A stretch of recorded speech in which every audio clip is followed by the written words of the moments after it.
Hello friends, welcome to my YouTube channel. Our today's topic is growth and development. हमारे child CDP में child development and pedagogy में main जो हमारा topic है वो development है, बट डेवलपमेंट का एक एस्पेक्ट जो है एक ग्रोथ से रिलेटेड है और समवेयर वो ग्रोथ एंड डेवलपमेंट आपस में कहीं कहीं कॉन्फ्लिक्ट कर जाते हैं, कन्फ्यूजन क्रिएट कर जाते हैं। इसीलिए इस टॉपिक को भी यहाँ पर ऐड किया गया और इसीलिए ग्रोथ एंड डेवलपमेंट में हम डिफरेंस के थ्रू पढ़ेंगे कि हमें ग्रोथ और डेवलपमेंट में कहाँ कन्फ्यूज़ नहीं होना है। ओके, तो जैसे ग्रोथ वर्ड से क्या समझ में आता है कि ग्रोथ हम किसी की बढ़ रही है, कोई चीज़ बढ़ने से ही तो हम बोलते हैं इस इंसान की ग्रोथ हो रही है, तो that is growth. And development क्या होता है? डेवलपमेंट ओवरऑल कुछ भी हो सकता है। तो ग्रोथ क्या होती है? जिसे हम देख सकें। अगर हम ह्यूमन के एस्पेक्ट में या लिविंग के एस्पेक्ट में बात करें तो क्या होता है, जिस चीज़ को हम देख पा रहे हैं वो ग्रोथ है। अगर मुझे किसी चीज़ के अंदर कोई चेंज दिखाई नहीं दे रहा है, जिसे मैं देख नहीं पा रही हूँ, तो मुझे कैसे पता चल रही है कि उसमें ग्रोथ है? नहीं है ग्रोथ। लेकिन डेवलपमेंट के एस्पेक्ट में ऐसा नहीं है। डेवलपमेंट हो सकता है किसी का हो रहा हो, मुझे ना दिखाई दे रहा हो, तो इस तरीके से, ठीक है। तो डेवलपमेंट को फील किया जाएगा एंड ग्रोथ को हम देख सकते हैं। जैसे कि ग्रोथ जो है वो केवल फिजिकल चेंज है जो हम अपनी आंखों से देख सकते हैं, जैसे साइज़ में, वेट में, हाइट में, ये सारे। एंड डेवलपमेंट में क्या है? एनी एस्पेक्ट, जैसे कि फिजिकल है, इमोशनल है, कॉग्निटिव है, सोशल है, मेंटल है, कोई भी चेंज, कहीं पर भी कोई भी चेंज आ रहा है बॉडी में, दैट इज़ डेवलपमेंट। ग्रोथ जो होता है वो क्वांटिटेटिव होता है और डेवलपमेंट जो होता है वो क्वालिटेटिव क्वांटिटेटिव बोथ होता है। क्वांटिटेटिव मीन्स जिसे हम मीज़र कर सकें, जो मीज़रेबल है। ग्रोथ जो होता है वो एक्सटर्नल ग्रोथ होती है, हम जिसे देख पा रहे हैं। डेवलपमेंट जो होते हैं वो इंटरनल भी हो सकता है। मेरे अंदर इमोशनल चेंजेस कुछ आ रहे हैं, वो आपको नहीं दिख रहे हैं, और वो मेरे इंटरनल हैं और वो मुझे कुछ ना कुछ सिखा रहे हैं मेरी लाइफ में। मैं उनके साथ कुछ ना कुछ अपने आप को डेवलप कर रही हूँ। आज मैं किसी चीज़ को देख कर के इमोशनल हुई तो मुझे वो चीज़ लाइफ में कुछ ना कुछ आगे काम देगी, मैं उससे कुछ ना कुछ सीखूंगी, दैट इज़ डेवलपमेंट। ये आप आगे देखोगे कि डेवलपमेंट जो है वो लर्निंग से बहुत ज़्यादा रिलेट करता है, ठीक है। देन ग्रोथ जो है वो लीनियर है। लीनियर मतलब यूनिडायरेक्शनल एंड और डेवलपमेंट जो है वो स्पायरल है, मीन्स यूनिडायरेक्शनल मतलब बाई डायरेक्शनल। वो स्पायरल का मतलब जैसे आप समझते हैं समथिंग लाइक दिस। डेवलपमेंट क्या है? आप आज कुछ नया सीख रहे हो सकता है कि कल वो चीज़ आपके माइंड से निकल जाए या आपको याद ना रहे या वो चीज़ आपके काम की नहीं है, तो डेवलपमेंट बैकवर्ड भी हो सकता है। फिर हो सकता है वो आगे चला जाए। दैट स्पायरल का मतलब है वो बाई डायरेक्शनल है, वो आगे की साइड भी हो सकता है, पीछे की साइड भी हो सकता है, ठीक है। ग्रोथ जो है एक सर्टेन एज पर आकर के रुक जाती है, जैसे कि एडोलेसेंस एज पे आके रुक जाती है, और स्टार्ट कहाँ से होती है? After birth. लेकिन डेवलपमेंट जो होता है वो वोम, मदर की वोम से स्टार्ट होता है टिल टोम, मतलब कब्र तक रहता है, ठीक है। ग्रोथ के जो होते हैं वो मीज़र कर सकते हैं, जैसे टेस्ट ले सकते हैं, हम टेस्ट के थ्रू मीज़र कर सकते हैं। लेकिन डेवलपमेंट को हम असेस करेंगे। ये असेस में और टेस्ट में क्या डिफरेंस है, यह आप आगे आपके लिए क्लियर हो जाएगा। और असेस मतलब ग्रेडिंग, वो आप आगे थोड़ा सा क्लियर हो जाएगा, पर अभी आप यहाँ से बस इतना याद रख के चलो, ओके। ग्रोथ जो है वो केवल और केवल बढ़ती है, घटती नहीं है। लेकिन डेवलपमेंट क्या होता है? वो बढ़ भी सकता है और घट भी सकता है। इस फिगर से हमें क्या देखने को मिल रहा है कि डेवलपमेंट का एक छोटा सा एस्पेक्ट है ग्रोथ। डेवलपमेंट एंड ग्रोथ अगर मीनिंग में देखे जाएँ तो काफ़ी अलग हैं, लेकिन नॉर्मल वे में अगर CDP के उससे देखा जाए तो growth is a part of development, okay. अब हम अपना मोस्ट इम्पॉर्टेंट टॉपिक पढ़ते हैं, डेवलपमेंट। डेवलपमेंट क्या है? एक प्रोग्रेसिव एंड सिस्टमेटिक चेंजेस हैं। प्रोग्रेसिव मतलब कॉन्टीन्यूस, परमानेंट चलने वाली, आगे तक चलने वाली। सिस्टमेटिक मीन्स एक क्रम के अनुसार, ठीक है। देन ये कहाँ से? Dependency to ऑटोमेसी। डिपेंडेंसी मतलब आज हम कोई काम मैं किसी की हेल्प से कर रही हूँ, कल को मैं उस काम को खुद से करना सीख जाऊँगी या मैं उस काम को खुद से करने की कोशिश करूँगी, दैट इज़ डेवलपमेंट। डेवलपमेंट के अंदर ओवरऑल चेंजेस आते हैं, जैसे अभी हम पीछे पढ़ के आए, physical, mental, emotional, social, ETC, okay. Development को हेरिडिटी और एनवायरनमेंट का दोनों का ही क्या बोलते हैं, फेवर करें तब डेवलपमेंट होता है। किसी एक के अफेक्ट करने से, अगर आपकी हेरिडिटी अफेक्टेड है तो डेवलपमेंट भी अफेक्टेड होगा, एनवायरनमेंट अफेक्टेड है तो डेवलपमेंट भी अफेक्टेड होगा। लेकिन हम ये कहें कि डेवलपमेंट पे केवल किसी एक चीज़ का रोल है, नो, दोनों का, हेरिडिटी और एनवायरनमेंट का, दोनों का इक्वल रोल है। डेवलपमेंट के अंदर मैच्योरेशन और लर्निंग दोनों एक साथ काम करती हैं। हम जैसे जैसे लर्न करते हैं वैसे वैसे मैच्योर होते हैं। जैसे जैसे हमारे अंदर मैच्योरिटी आती है वैसे वैसे हमारी लर्न करने की कैपेसिटी बढ़ती जाती है। लर्निंग का मतलब यहाँ पर याद करना नहीं है। लर्निंग का मतलब है कि आप अपनी लाइफ को आगे कैसे चीज़ों को लेते हैं, कैसे चीज़ों के साथ कोऑपरेट करते हैं, ये वो सारी चीज़ें आप आगे लर्निंग का मीनिंग अच्छे से समझेंगे। ठीक है, जैसे फिर वही चीज़ ये कॉन्टीन्यूअस है और ग्रेजुअल प्रोसेस है, मॉडिफिएबल है लेकिन रिवर्सिबल नहीं है। डेवलपमेंट मॉडिफिएबल है लेकिन रिवर्सिबल नहीं है। आपने जो चीज़ आज सीख ली वो हो सकता है कि आपके माइंड से मतलब इरेज हो जाए, लेकिन ऐसा तो नहीं है कि मानो कि आज मैं बड़ी हो रही हूँ, मतलब आज मैं 21 ईयर की हूँ तो कल मैं चाहूँ तो 20 ईयर्स की हो सकती हूँ, नहीं हो सकती। मैं अगर आज मैंने पेंसिल को इस तरीके से पकड़ना सीख लिया, ये मेरे डेवलपमेंट का पार्ट हो गया। मैं अगर आज इसे भूल जाऊँ पकड़ना तो इसका मतलब थोड़ी मेरे माइंड से इरेज हो गया। इट जस्ट डेट कि ये चीज़ मेरे प्रैक्टिस में नहीं थी इसलिए मैं नहीं कर पा रही हूँ ना, तो वो रिवर्सिबल नहीं है, उसको इरेज नहीं किया जा सकता, रिवर्स नहीं किया जा सकता। हाँ, ये हो सकता है कि वो सम शॉर्ट ऑफ टाइम के लिए आपकी मेमोरी से निकल जाए, बस। ठीक है, एक पैटर्न पूछ लिया जाता है समटाइम्स, पैटर्न ऑफ चेंजेस क्या होते हैं डेवलपमेंट में, तो POP से हम उसे याद रखते हैं, प्रोग्रेसिव, ऑर्डरली, प्रिडिक्टेबल। प्रोग्रेसिव अभी हमने पढ़ा था, कॉन्टिन्यूस, वन बाय वन ऐसे स्टेप बाय स्टेप बढ़ता रहता है। ऑर्डरली एक सीक्वेंसली होता है। प्रिडिक्टेबल मतलब प्रिडिक्ट किया जा सकता है। जैसे अब मैं आपको, जब हम स्टेज ऑफ डेवलपमेंट पढ़ेंगे उसमें हम इस टॉपिक को अच्छे से क्लियर कर पाएंगे, बट स्टिल मैं आपको जैसे बता देती हूँ। प्रोग्रेसिव का मतलब है कॉन्टिन्यूस है। पहले जैसे इसको पता है कि बच्चा वोम में आता है, वोम के बाद बेबी का डेवलपमेंट होता है, पहले एक सेल होता है, उस एक सेल से पूरा बेबी डेवलप होता है, देन वो बर्थ लेता है, बर्थ के बाद फिर वो पहले मदर फीड पे रहता है, देन वो सॉलिड फूड खाना स्टार्ट करता है, पहले वो देन वो बैठना सीखता है, देन वो क्रॉल करता है, फिर वो वॉक करना सीखता है, फिर वो रनिंग करना सीखता है। तो ये सब क्या है, प्रोग्रेसिव चेंज है। आपने कोई ऐसा बच्चा भी देखा है कि पैदा हुआ, पैदा होते होते ही दौड़ने लगा? नहीं, ये प्रोग्रेसिव चेंज है, स्टेप बाय स्टेप चेंजेस हैं, स्टेप बाय स्टेप उन्हें सीखा जाता है, ऑर्डरली है वो, एक के बाद। बच्चा अगर बैठना ही नहीं सीखेगा तो वो कल को चलना कैसे सीखेगा? पहले बच्चे को बैठना पड़ेगा, बैठने के बाद फिर उसको धीरे से क्रॉल करना सीखना पड़ेगा, देन वो खड़ा होकर के चलना सीखेगा। पहले खड़ा होगा फिर चलना सीखेगा, वही होता है ना। प्रिडिक्टेबल मतलब हम प्रिडिक्ट कर सकते हैं। जैसे हम जैसे स्टेजेस से ही मैं एग्जांपल ले लेती हूँ कि जिससे मुझे पता है कि पहले बच्चा इन्फेंसी स्टेज में आएगा, देन चाइल्डहुड में आएगा, तो मैं इन्फेंसी स्टेज के अकॉर्डिंग मैं बता सकती हूँ छोटे छोटे चीज़ों को लेकर।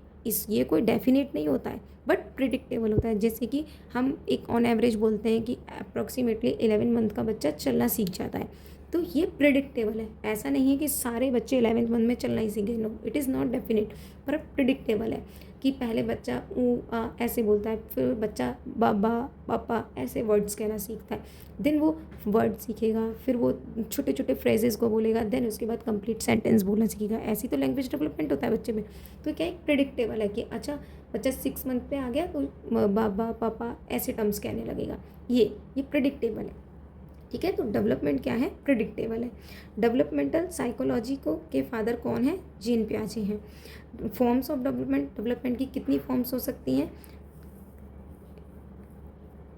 Change in size, change in ratio, disappearance of old thing, acquisition of new thing. Disappearance of no old thing का मतलब आप समझ रहे होंगे कि जैसे आदि मानव, पहले आदि मानव पत्ते पहन के रहते थे, उन्होंने डेवलप किया खुद को, नई नई चीज़ों का आविष्कार किया, उसके बाद उन्होंने क्या किया कि उन्होंने वो कपड़े पहनने शुरू किए। जैसे डिसअपीयरेंस और ओल्ड थिंग, हम कैनाइन का एग्जांपल ले सकते हैं। हमारे कैनाइन टूथ अब जब उनका यूज़ नहीं है तो क्या है, वो धीरे धीरे डिसअपीयर हो रहे हैं, हम मॉडिफाई हो रहे हैं, हमारे अंदर डेवलपमेंट हो रहा है, हम कार्निवोर से हार्बीवोर्स पर शिफ्ट हो गए, ओमनीवोर्स पर शिफ्ट हो गए, तो क्या हो गया कि जिन चीज़ की ज़रूरत नहीं है वो डिसअपीयर होने लगी। एक्विजिशन ऑफ न्यू थिंग्स, हमने आज के टाइम में जैसे जैसे टाइम आगे बढ़ा है हमने कितनी सारी नई चीज़ों को एक्वायर किया है। Let's come to our next topic, principle of development.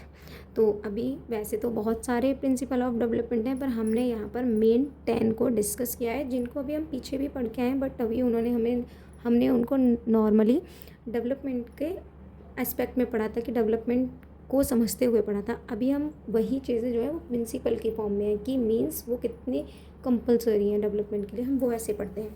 तो फर्स्ट है principal of development, continuous development होता है, ठीक है।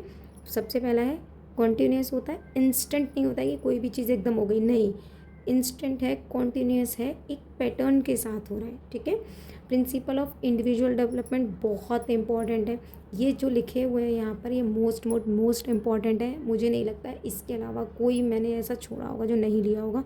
अब तक के एग्ज़ाम्स में जितने पूछे गए हैं सभी लिए हैं मैंने, ठीक है। इंडिविजुअल डिफरेंस की सबका अपना एक अलग पेस है चीज़ को सीखने का, हर किसी इंसान के अंदर अपनी कुछ क्वालिटीज़ हैं, अपनी ही कुछ खामियां हैं, ठीक है, उस बेस पे। तो देखिए क्या है प्रिंसिपल ऑफ इंडिविजुअल डिफरेंस, हम एक को किसी दूसरे से कंपैरिजन नहीं कर सकते।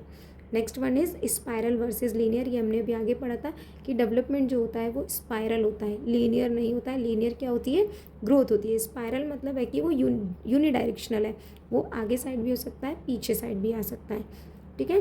Principal from general to specific means हम जर्नल से स्पेसिफिक की तरफ जाते हैं। जर्नल से, जैसे कि कोई चीज़ है, आज मेरा छोटा बच्चा है कोई, मैं उसको कुछ सिखाना चाहती हूँ, तो मैं क्या है पहले उसे चीज़ों से फैमिलियर, मानो मुझे उसे क्रिकेट सिखाना है, तो मैं पहले उसे बैट और बॉल से फैमिलियर कराऊंगी कि बेटा this is ball and this is bat. Then मैं उसको कुछ दिन उस बैट और बॉल के साथ अकेला छोड़ दूंगी, वो उसके साथ खेलेगा। देन जब वो चीज़ें उसको फैमिलियर हो जाएंगी तो फिर मैं उसको बताऊंगी कि इसका ऐसे यूज़ होता है, इसको ऐसे खेलते हैं, ठीक है, बैट से बॉल को हिट करते हैं, वो सारी चीज़ें मैं उसको, तो मैंने जर्नल से स्पेसिफिक की तरफ गई। तो डेवलपमेंट ऐसे ही होता है, फ्रॉम जर्नल टू स्पेसिफिक। वही वाली चीज़ कि पहले बच्चा बैठेगा, फिर वो क्रॉल करेगा, फिर वो स्टैंड अप होना सीखेगा, देन वो रनिंग सीखेगा। तो these are the sequences and a uniform pattern भी है एक तरीके से, ठीक है। और जर्नल टू स्पेसिफिक भी जा रही है ये वाली बात। फिर principle of direction, this is also most most most most most important from exam point of view. ये क्वेश्चन तो मतलब आप पूछो ही नहीं कि कितनी बार पूछा गया और किस किस एग्ज़ाम में, कोई ऐसा एग्ज़ाम ही नहीं होगा जिसमें यहाँ से क्वेश्चन नहीं आया, ठीक है। तो एक होता है सिफेलोकॉर्डल एंड सेकेंड वन इज़ प्रॉक्सिमोडिस्टल। सिफेलोकॉर्डल, जैसे हम इसको ऐसे आंसर कर सकते हैं, जैसे आ रहा है सिफेलो, सिफेलो मतलब सिर से, कॉर्डल सिर से पैर तक, तो डायरेक्शन मतलब सिर से पैर तक, और प्रॉक्सिमोडिस्टल सेंटर से बाहर तक। डिस्टल वर्ड आपने पहले अगर साइंस के स्टूडेंट हो तो आपने सुना होगा, प्रॉक्सिमो भी और डिस्टल दोनों वर्ड सुने होंगे। प्रॉक्सिम हम बात करते हैं किसी चीज़ के अराउंड, डिस्टल सेंटर को, तो सेंटर से बाहर की साइड, ठीक है।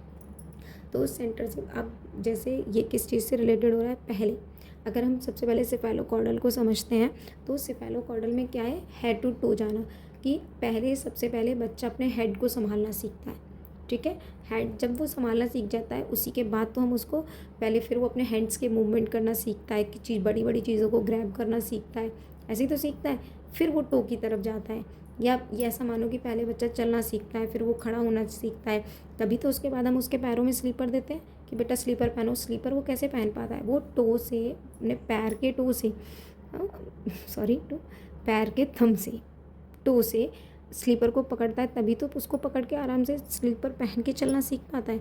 तो ये है सिर से पैर तक सिफेलोकॉर्डल। प्रॉक्सिमोडिस्टल फ्रॉम सेंटर टू आउटवर्ड, मतलब पहले बच्चे की स्पाइन पे वर्क होता है, पहले बच्चे की स्पाइन से बच्चा बैठना सीखेगा, जब इसको स्पाइन कंट्रोल होने लग जाएगा, हेड कंट्रोल होने लग जाएगा, देन फिर बच्चे के आर्म्स कंट्रोल होंगे, बच्चा बड़ी बड़ी चीज़ों को पकड़ना सीखेगा। बड़ी चीज़ों को पकड़ने के बाद फिर बच्चों के अंदर एक माइन्यूटी भी आ जाएगी, कि फिर बच्चा जैसे ये पेन रखा है, तो इस पेन को इस तरीके से उसे पता चल जाएगी मुझे वो फिंगर्स से पिक करना है, तो वो फिंगर्स का भी यूज़ करना सीख जाए, ठीक है। तो ये होता है सेंटर टू आउटवर्ड। फिर उसके बाद आता है principle of inter relation. Inter relation मतलब सारी चीज़ों का आपस में वो कैसे इंटर रिलेटेड है, फिर आपका फिज़िकल जो भी है, फिज़िकल एस्पेक्ट, सोशल, मेंटल, सारी। अगर मैं फिज़िकली कहीं से भी थोड़ा सा भी मेरे साथ कोई प्रॉब्लम है, तो मैं मेंटली स्टेबल नहीं रह पाऊँगी, मुझे बार बार उसी चीज़ का लगेगा। अगर मेरी सोसाइटी में मेरे सोशल जो भी मेरा है सोशल इंटरेक्शन है, अगर उसमें कहीं डिस्टर्बेंस आता है तो वो कहीं ना कहीं मेरे फिजिकल और मेंटल को भी अफेक्ट करेगा। ठीक है, तो सारे जो भी एक्सपेक्ट हैं ये सारे आपस में रिलेटेड हैं। अगर मैं इमोशनली स्टेबल नहीं हूँ तो मैं कहीं पर भी फिजिकली भी अवेलेबल नहीं रह सकती और सोशली मैं लोगों के साथ अच्छा इंटरेक्शन नहीं कर सकती। ठीक है, तो ये सारे एस्पेक्ट जो है आपस में इंटर रिलेटेड है। तो ठीक है, इसी तरीके से फिर इंटर रिएक्शन क्या होता है कि जैसे कि इनका आपस में इंटर कैसे रिएक्ट कर रहे हैं ये लोग।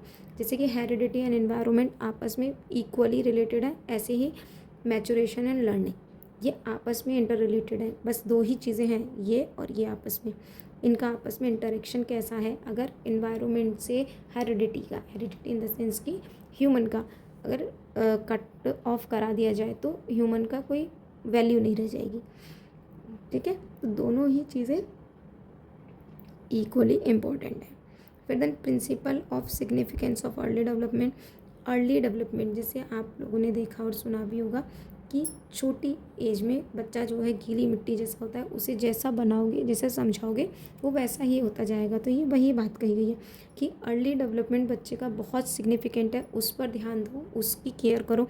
अगर अर्ली डेवलपमेंट में अर्ली स्टेज में बच्चे का अच्छे से ध्यान रखा जाएगा तो उसका आगे की भी चीज़ें बाकी सब स्मूथली हो जाएंगी।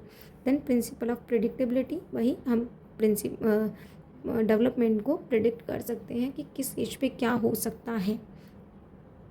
ओके, तो ये हमने आज टॉपिक पढ़ा ग्रोथ एंड डेवलपमेंट और उन दोनों के बीच के डिफरेंस। फिर हमने डेवलपमेंट को थोड़ा सा समझा, देन उसके बाद प्रिंसिपल्स ऑफ डेवलपमेंट। आज हमने ये टॉपिक्स कवर किए। अब हम कल पढ़ेंगे स्टेजेस ऑफ डेवलपमेंट।